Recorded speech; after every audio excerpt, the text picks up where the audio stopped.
क्या महाराष्ट्र में फिर से राजनीतिक दलों के अंदर टूट होने वाली है?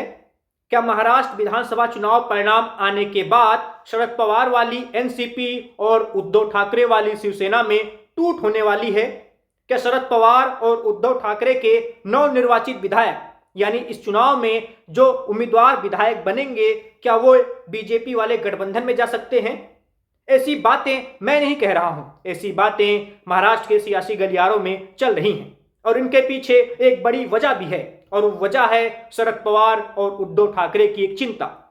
शरद पवार और उद्धव ठाकरे अपने होने वाले विधायकों को लेकर काफी चिंतित हैं। वे उन विधायकों को किसी सुरक्षित स्थान पर ले जाना चाहते हैं एक निश्चित समय के लिए, ताकि किसी टूट फूट से बचा जा सके, ताकि उनका कोई भी विधायक दूसरे किसी दल के संपर्क में ना आ सके।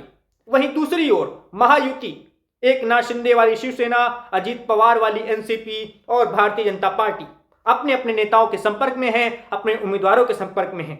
और कहा यह भी जा रहा है कि एकनाथ शिंदे न सिर्फ अपनी शिवसेना के नेताओं के संपर्क में है, बल्कि उद्धव ठाकरे की शिवसेना के कई उम्मीदवारों के भी संपर्क में है। वहीं अजीत पवार के बारे में भी ठीक यही कहा जा रहा है कि अजीत पवार शरद गुट वाली एनसीपी के कई नेताओं के संपर्क में है।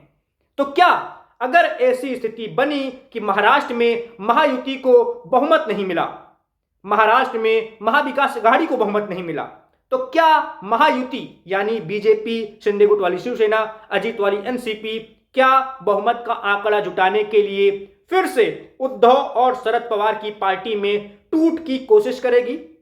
क्या वे निर्दलियों और राज ठाकरे की एमएनएस को साथ लेने के बाद भी अगर बहुमत से दूर रहते हैं तो क्या वे टूट की कोशिश करेंगे?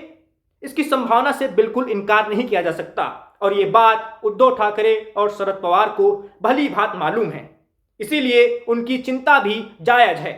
शरद पवार और उद्धव ठाकरे पिछली टूट से सबक ले चुके हैं और इस बार वो थोड़ी सी भी गुंजाइश बाकी नहीं रहने देना चाहते कि उनकी पार्टी में फिर से कोई टूट हो, उनका कोई नेता, कोई विधायक, कोई सांसद किसी दूसरे दल के संपर्क में आए या पार्टी तोड़कर किसी और गठबंधन में जाए।